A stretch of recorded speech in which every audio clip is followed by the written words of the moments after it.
نحمده ونصلي ونسلم على رسوله الكريم اما بعد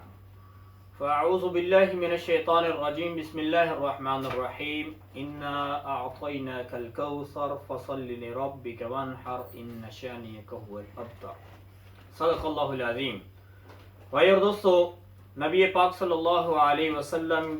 اس دنیا کے اندر سب سے عظیم شان والے ہیں۔ آپ جیسی عظمت، آپ جیسی شان نہ کسی کو ملی، نہ ہے، نہ کسی کو ملے گی۔ نبی پاک صلی اللہ علیہ وسلم کی شان میں بے ادبی، گستاخی کسی صورت میں بھی قابل برداشت نہیں ہے۔ نبی پاک صلی اللہ علیہ وسلم کی شان میں گستاخی کرنے والی کی سزا کے بارے میں ایک میسج عام طور پہ پھر رہا ہے کہ گستاخ رسول کی سزا سرتن سے جدا، سرتن سے جدا۔ تو یہ میسج بالکل 100% 100% درست اور ٹھیک ہے، اور اس کو ہم حدیث کی روشنی میں دیکھتے ہیں۔ بخاری و مسلم میں یہ روایت موجود ہے، نبی پاک صلی اللہ علیہ وسلم کی شان میں کعب بن اشرف، ایک یہودی شخص تھا، اس نے گستاخی کی تو اللہ کے نبی نے فرمایا کعب بن اشرف نے اللہ کے رسول کو تکلیف پہنچائی ہے، کون اس کا کام تمام کرے گا؟ تو حضرت محمد بن مسلمہ رضی اللہ عنہ کھڑے ہوئے اور عرض کی یا رسول اللہ میں حاضر ہوں، اور پھر اللہ کے نبی سے اجازت لی یا رسول اللہ وہاں جب پہنچوں گا تو ہو سکتا ہے کہ اس تک پہنچنے کے لیے، اس کام کو سر انجام دینے کے لیے مجھے کچھ ایسے کلمات کہنے پڑیں جو آپ کی شان کے مناسب نہیں، تو آپ مجھے اجازت مرحمت فرما دیں۔ اللہ کے نبی نے اجازت دی، وہ گئے اور کعب بن اشرف کو کہنے لگے کہ ہمارے پاس مدینہ میں ایک نبی آئے ہیں، وہ ہم سے صدقہ لیتے ہیں جس کی وجہ سے ہم تھوڑا مشقت کا شکار ہیں۔ تو یہ تو اس کے دل کی آواز تھی، وہ کہنے لگا میں تو تمہیں پہلے کہتا تھا کہ یہ نبی تمہیں مشقت میں ڈال دے گا۔ تو کعب بن اشرف کہنے لگا بتاؤ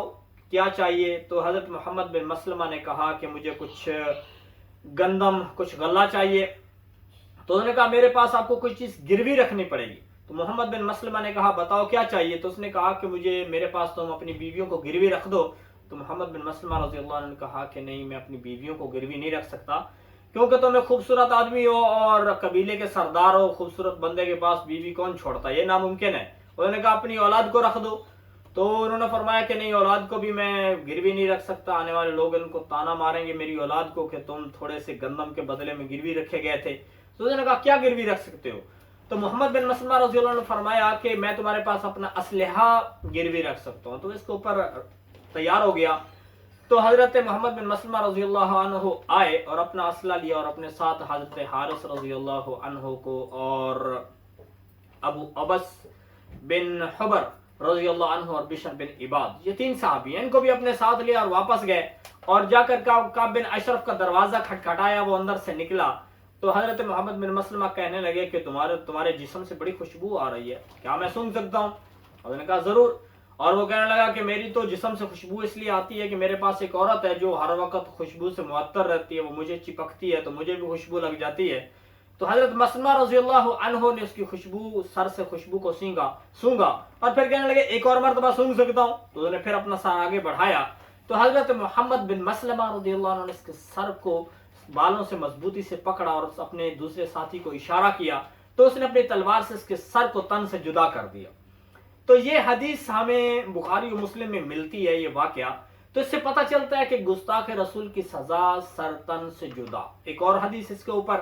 حضرت عبداللہ بن عباس رضی اللہ عنہ سے روایت ہے کہ قبیلہ خطمہ کی ایک عورت تھی جس نے اللہ کے نبی کی شان میں بے ادبی کی، تو اللہ کے نبی نے فرمایا کون اس کا کام تمام کرے گا؟ اسی کے قبیلے کے ایک آدمی اٹھا اور اس نے جا کر اس عورت کو قتل کر دیا۔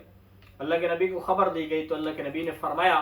کہ یہ ایسا فیصلہ ہے، یعنی ایسا درست اور 100% ٹھیک فیصلہ ہے کہ جس کے اندر 2 سینگوں والے بکرے بھی آپس میں اختلاف نہیں کر سکتے۔ یعنی انسان تو بہت اچھا بڑی مخلوق ہے، جانور بھی اختلاف اس کے اندر نہیں کر سکتا۔ تو میرے بھائی اور دوستو، جس وقت میں کوئی بھی اس قسم کی بدبختی کرے، اس وقت کے جو حکمران، مسلمان حکمران ہیں، مسلمان قاضی ہیں، جج ہیں، ان کے ذمہ ہے کہ وہ اپنی طاقت کا استعمال کریں اور اس گستاخ رسول کے سر کو تن سے جدا کر دیں، یہ ان کی ذمہ داری بنتی ہے۔ اور علماء کرام نے اور مفتیان کرام یہی بات فرماتے ہیں، لیکن جب مسلمان حکمران اس قسم کے ہوں، جیسے زرداری صاحب ہیں، نواز شریف صاحب ہیں، جو ان کا دین سے لینا دینا ہی کوئی نہیں، اور پھر ان کے اوپر مسلط لوگ جو ہے، جو ہمارے مجاہدین کی کمان کرنے والے باجوہ جیسے لوگ ہوں، اور ان جیسے پہلے بھی گزر گئے، کتنے گزر گئے اور ابھی بھی موجود ہیں، اور موجودہ دور اور آنے والے دور میں بھی کوئی خیر کی امید نہیں ہے۔ جب اس قسم کے لوگ ہوں کہ جن کا کوئی دین سے لینا دینا ہی نہ ہو، کیونکہ وقت کا حکمران اور وقت کی جو آرمی ہوتی ہے اس کی ذمہ داری ہے کہ وہ اسلام اور مذہب کی 100% اس کی سپورٹ کریں اور اس کی حفاظت کریں، اس کی حفاظت یقینی بنائیں۔ جہاں اللہ کے نبی صلی اللہ علیہ وسلم کی عظمت اور شان اس میں گستاخی کی جائے گی تو وہاں دین کا کیا بچے گا؟ تو وہاں پر تو اپنی طاقت کا استعمال کرنا مسلمانوں کی ذمہ داری بن جاتی ہے۔ تو بہرحال مسلمانوں کے حکمرانوں کے ذمہ ہے کہ وہ یہ کام کریں، لیکن جب ایسے بدبخت قسم کے لوگ ہوں کہ جن کو پرواہ کوئی نہ ہو، تو پھر کوئی اور مسلمان مجاہد بن جائے گا تو اللہ اس کو بھی اس کا اجر دے گا، پھر مسلمانوں کی بھی ذمہ داری بن جائے گی۔ تو اس لیے اللہ کے نبی صلی اللہ علیہ وسلم کی شان میں گستاخی کرنے والے کی سزا صرف اور صرف سر تن سے جدا ہونا چاہیے۔ باقی رہی بات کہ اس کی معافی بھی ہے گناہ کی یا نہیں ہے، تو اللہ کے نبی صلی اللہ علیہ وسلم کی شان میں گستاخی بہرحال آخرت کے حوالے سے تو اس گناہ کی معافی ہے۔ اللہ کے ساتھ شریک کرنے والا، شرک کرنے والا عظیم گناہ ہے، کفر کرنے والا بندہ، اس کی بھی بہرحال دنیا کے اندر معافی ہے اگر وہ توبہ کر لیتا ہے، اور اللہ کے نبی کی شان میں گستاخی کرنے والا اگر وہ توبہ کرتا ہے تو اس کی توبہ آخرت کے حوالے سے تو قبول ہے، لیکن دنیا کے اندر اس کی جو سزا ہے وہ معاف ہوگی یا نہیں، اس کی سزا کو جو وقت کا قاضی ہے، جج ہے، وہ معاف نہیں کر سکتا، اس کو نہیں کرنی چاہیے۔ اگر وہ اس کی سزا کو معاف کر دیتا ہے تو مطلب یہ ہے کہ وہ دوسرے لوگوں کو بھی ایسے موقع ملتا رہے گا، وہ جب کوئی اٹھے گا اللہ کے نبی کی شان میں گستاخی کرے گا اور پھر کہے گا میں اس کے اوپر توبہ کرتا ہوں، تو صدن للباب، یعنی اس دروازے کو ہی بند کر دیا جائے کہ کوئی بھی اس سے نکل کر اللہ کے نبی کی شان میں گستاخی کرے، اس کو بند کر دینا وقت کے حکمرانوں کے ذمے ہے کہ ایسا کرنے والے لوگ چاہے توبہ بھی کر لیں، آخرت میں ان کی معافی ہے لیکن دنیا کے اندر ان کی معافی نہیں ہے۔ تو یہ مسلمانوں کی ذمہ داری